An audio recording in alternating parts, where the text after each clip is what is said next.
Hey everybody, Donkey Storm here bringing you a World of Warcraft leveling guide for Battle for Azeroth patch 8.3. We're going to be using that Winds of Wisdom experience buff, 100% additional experience to get a character to max level 120 in just about 24 to 30 hours played. So hold on to your butts. Let's get ready to level fast.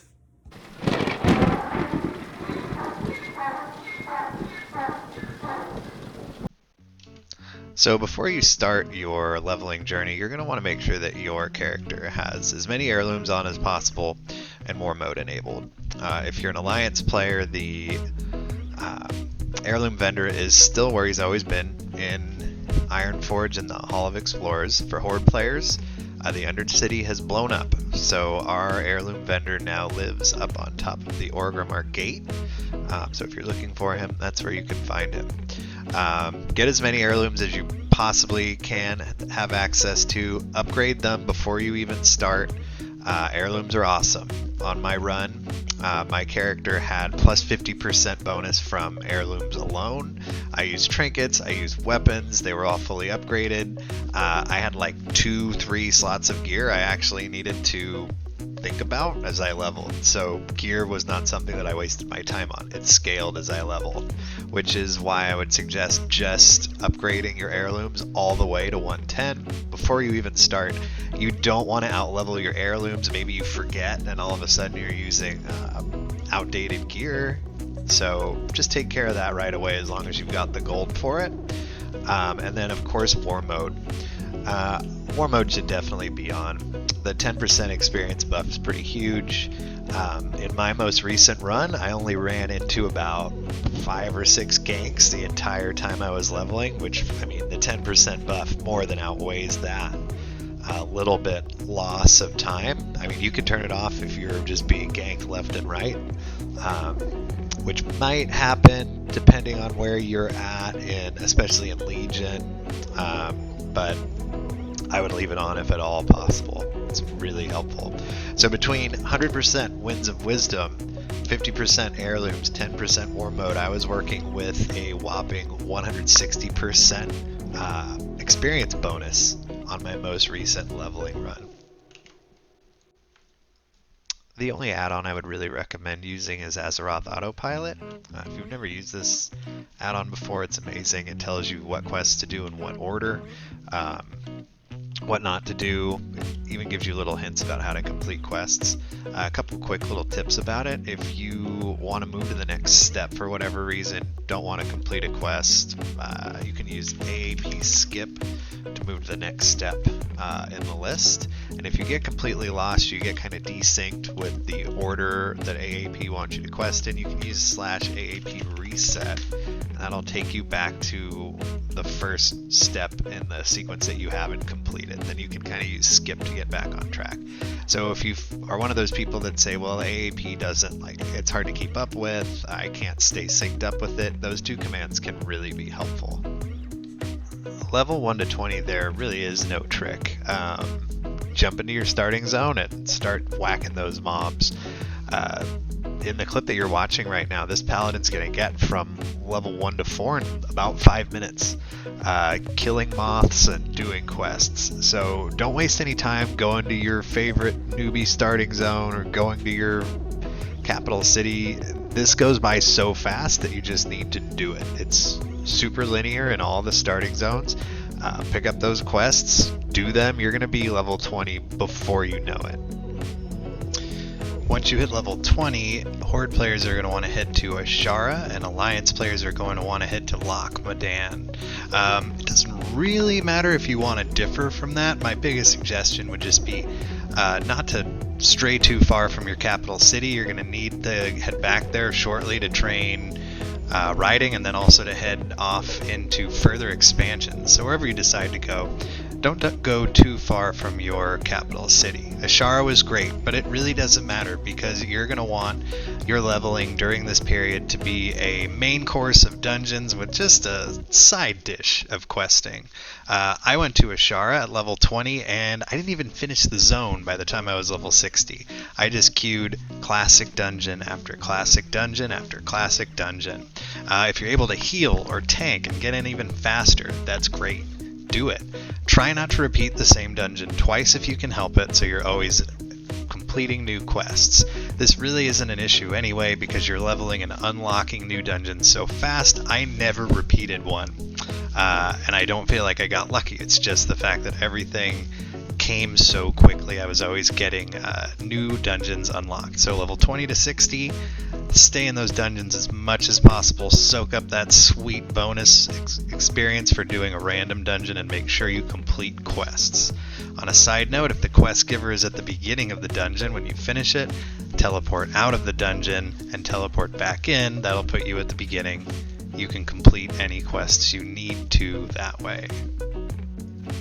Once you hit level 60, it's time to go train flying and then head off to the Borean Tundra because nothing boring about the Borean, right? Wrong. It's actually pretty terrible, but it's fast and the quests are nice and grouped up. As you do that, you're going to continue to follow your AAP and queue for those dungeons. Don't stop. So I did Burning Crusade dungeons from about 60 to 70 and then Wrath of the Lich King dungeons from 70 to 80. Again, try not to repeat them and make sure that all quests are being completed. By spamming dungeons and doing quests in between, I didn't even come close to finishing Borean Tundra before I hit level 80 and got ready for my next adventure. Mount Hyjal is where you're going to head once you get to level 80. Don't forget to continue to train your riding skills as that faster mount speed is really going to start coming in handy, especially during Cataclysm where we were able to fly at the release of the expansion. So you're going to head through that portal to Mount Hyjal and then you're going to begin questing there while you queue for Mists of Pandaria dungeons. Don't do the Cata ones. The wait times are longer, the dungeons are too long. Pandaria is the way to go, dungeon-wise. So again, continue spamming those dungeons while questing in between. Again, I got about halfway through Mount Hyjal before I hit level 90 and got ready to move on to the Warlords of Draenor. The Warlords of Draenor. Is it any surprise that this much maligned expansion is where the mold finally breaks and things get a little weird? So once I hit level 90, I opted to actually do the introductory scenario to Warlords of Draenor. There's a lot of XP to be had there, and it's very linear, one quest at a time. As well as moving into starting your garrison, there's a lot of really quick turn-in quests through getting your garrison set up. So I'd recommend doing both of those things. What I would not recommend doing is continuing to spam dungeons. In WoD, there aren't a lot of dungeons to begin with, and they don't have any quests. They're fairly long. The queue times were extremely long, and just overall, I wouldn't bother with them. One reason why things are going to get weird here is that since a lot of people sort of stopped playing this expansion, you may not have unlocked flying in WoD. If you don't have flying, don't worry.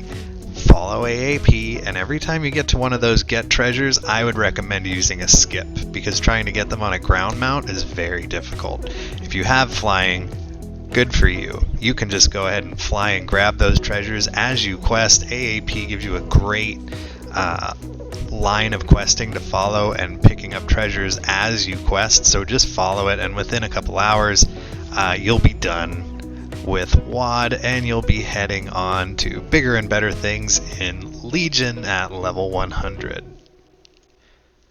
Once you hit level 100, you're going to want to head on to Legion content.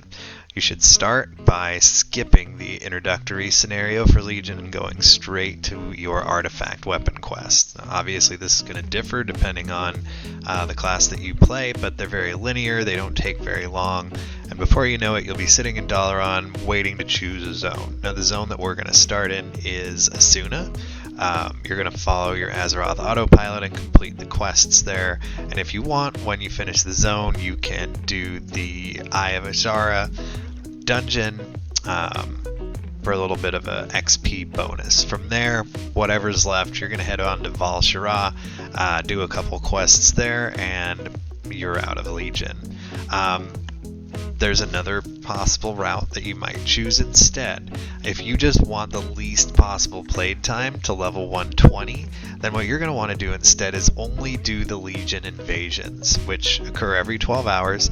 The world quests through the Legion invasions give an insane amount of experience. It's almost like a half a level per world quest. The downside being that they only pop every 12 hours, and also if you're playing with war mode on here, you might consider turning it off.